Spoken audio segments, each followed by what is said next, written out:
নামৰ দুখ নেজি তু জানি পাপত পচে সিটো মন্দ প্ৰাণী মাতৃক ক্ৰোধে তেজি যে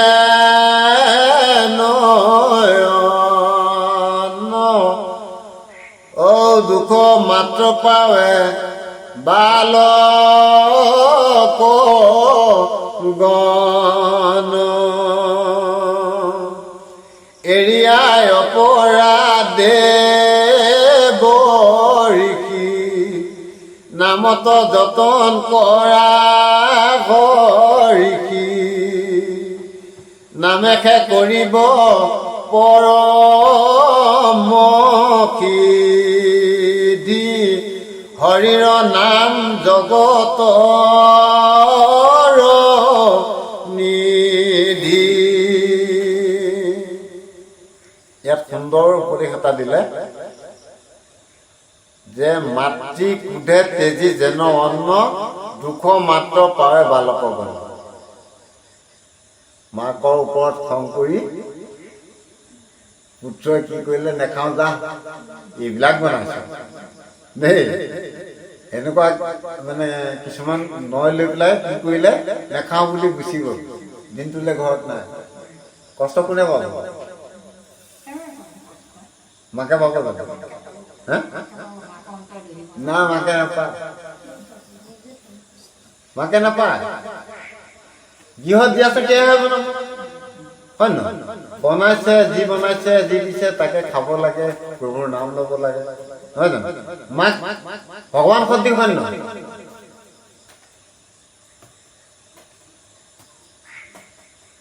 মাক যদি গংগা হয়, সেই সন্তানটো সৎফল নহয় কাৰণে ই অসৎ কৰ্ম কৰিছে, গতিকে সি হেৰি হৈ থাকিব লাগে, কষ্ট পাই থাকিব লাগে।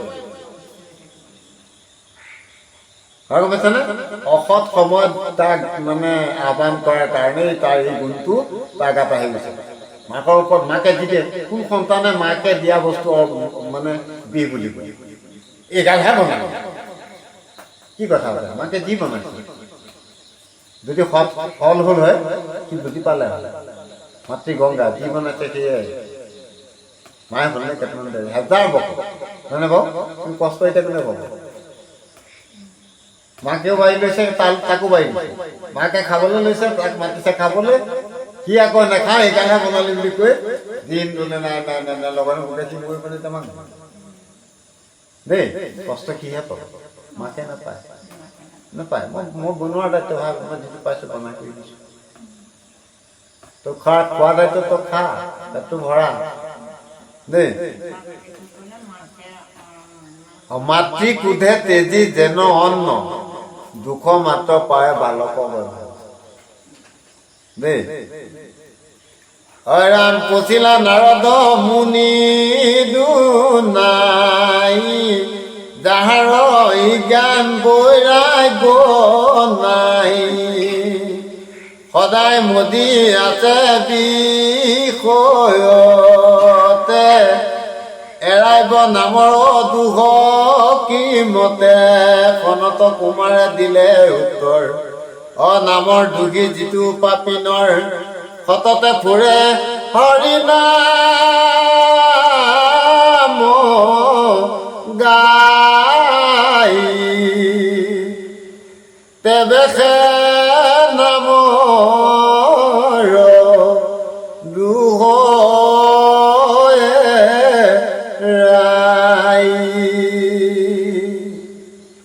স্বৰূপ শুনা ঋষি উদাসীন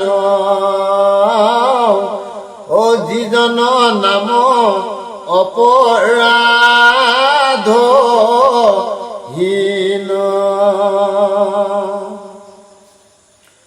হৰিৰ তেবে নামে তৰে শুনে বা ভুনে বা মনত স্মৰে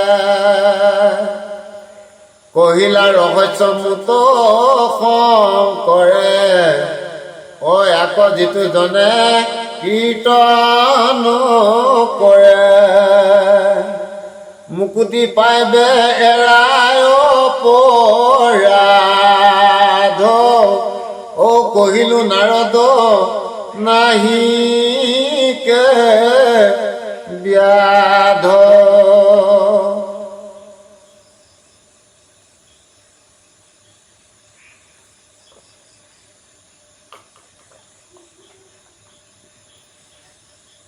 পৰম বান্ধৱ হৰিৰ নাম যিজনে আকৌ লয় অবিশ্ৰাম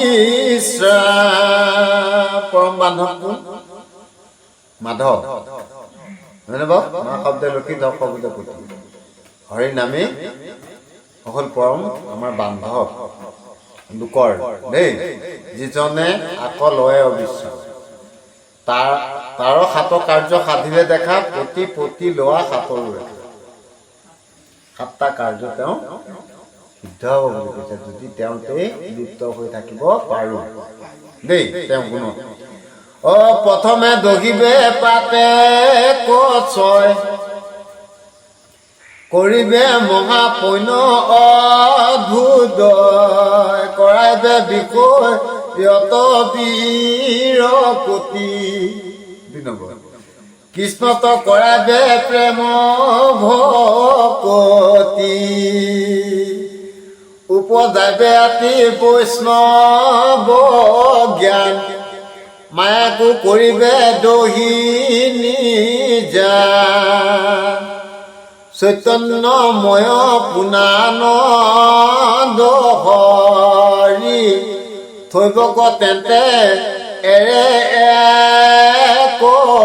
কৰি তেবেখে নাম হৈবে উপশান্ত কহিলো পৰম তত্ত্ব একান্ত নাম বিনে নাহি কলিত গতি কলিৰ লোক হৈবে পাপ মতি অন্যত ধৰ্মে নাহি অধিকাৰ ও জানিবা কলিত নামে খেখাৰ কলিত সদায় নুকুমৰে হৰি ও হেলাত মৰে এ আত্মঘাত কৰি কৃষ্ণৰ কিংকৰে কহে কৰে অ মনুষ্য জন্ম নপায় থৰে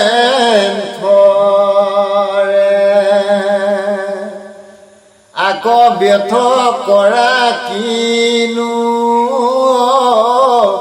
ভাগি মানি কবিকা কাছ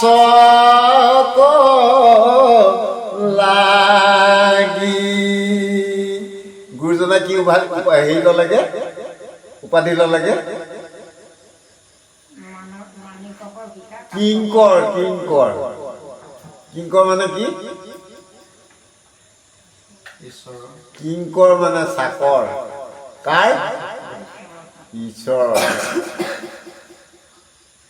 বুজিছেনে মহাজনৰ ঘৰত তেওঁ চাকৰ বুলি প্ৰকাশ কৰিছে ক'ত লোকত তেওঁতো আৰু বেলেগ উপাধি ল'ব পাৰে ডক্টৰেট নহয়নে বাৰু বা অন্য কিবা কিবি বহুত আছে এইবিলাক উপাধি ল'ব লাগিছিলে তেওঁ কি ল'লেগে কৃষ্ণৰ কিংকৰে কহে শংকৰে মনুষ্য জন্ম নাপায় শংকৰে আৰু ইফালে কি ক'লে আকৌ ব্যৰ্থ কৰা কিনো অভাগী মানি কবিকা কাছ কৰা দেই আমি মানে কিনিব লাগে, হয়নে বাৰু? কাছৰ ধান্দা, হেৰি কাছ মানে কি? কাছ মানে কি বাৰু? চিচা। এইটো ল'বৰ কাৰণে কি কৰি ফুৰিছোঁ? মানিক বেচিবলৈ গৈ ফুৰিছোঁ, এইটো ল'ব। কমতো ভাল কৰিছোঁ, ল'ব লাগে ঈশ্বৰৰ নাম বিচাৰিছোঁ, মানে দুৰ্গতি হোৱাৰ কাৰণে দেই। তাকে কৈছে যে মানিকক বিকা কাছ কলা। তাৰপিছত কি কৈছে? কেতিখন কিবা মিলে দি ঘাট তথাপি চেতন নাহিকে গাত আজিকালি কিবা মিলে মৰণ হৰিৰ নামত লৈ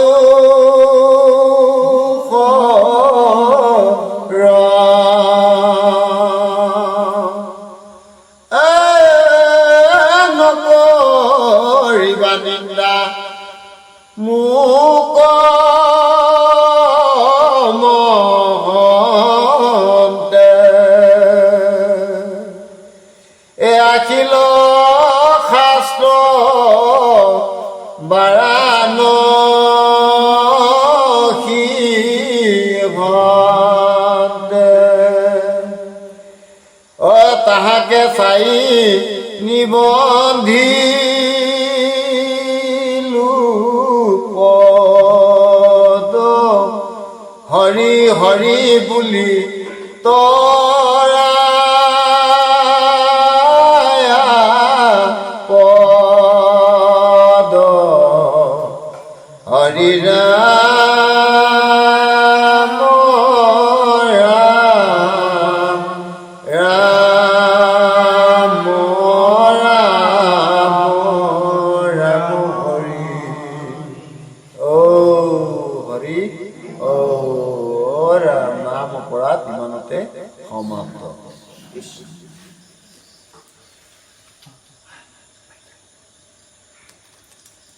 এতিয়া আমাৰ নাম অপৰাধৰ 10টা অপৰাধৰ সম্পৰ্কে আপোনালোকে সকলোৱে গম পাইছে, হোৱা নাইনে বাৰু? সেইকাৰণেই আমি ঈশ্বৰৰ গুণ যশত নিতে অহৰ্নিশে খাওঁতে শুওঁতে উঠোঁতে বহোঁতে কেৱল ঈশ্বৰতে আমি ৰখি থাকিব লাগে। তেতিয়া কোনো আহৈ আহুকালে আমাক বা কোনো বীজাণুযুক্ত শব্দই বা কৰ্মই আমাক লগ ধৰিব নোৱাৰে। আৰু নামৰ স্থলীত ভকতৰ ওপৰত কোনো ভেম, ভকতক নিন্দা কৰা, এইসমূহ কৰ্মৰ পৰা আমি সদায় আঁতৰতেই থাকিব লাগে। আৰু নাম গৃহলৈ গৈ কেৱল নামতেই ৰখি থাকিব লাগে, নহয়নে বাৰু? নামত বিনে যদি আমি অন্য কথাত আৰু যদি আমি নামলৈ গৈছোঁ, ঈশ্বৰে যি মিলাব তাত আমি সকলো খাব লাগিব, নহয়নে বাৰু? যদি আমি নাই সুদা গৰম পানী অকণ পাইছোঁ, সেয়ে যথেষ্ট, তাতেই অমৃত হ'ব, নহ'বনে বাৰু? আমি গুৰুজনাৰ উপদেশ মৰ্মে এটা কথাই জানিব পাৰিছোঁ যে সকলোতকৈ অপৰাধৰ ভিতৰত নাম অপৰাধেই মহা অপৰাধ, ইয়াতকৈ আৰু অপৰাধ নাই। এয়ে হ'ল গুৰুজনাৰ কীৰ্তনৰ নাম অপৰাধত পোৱা উপদেশ।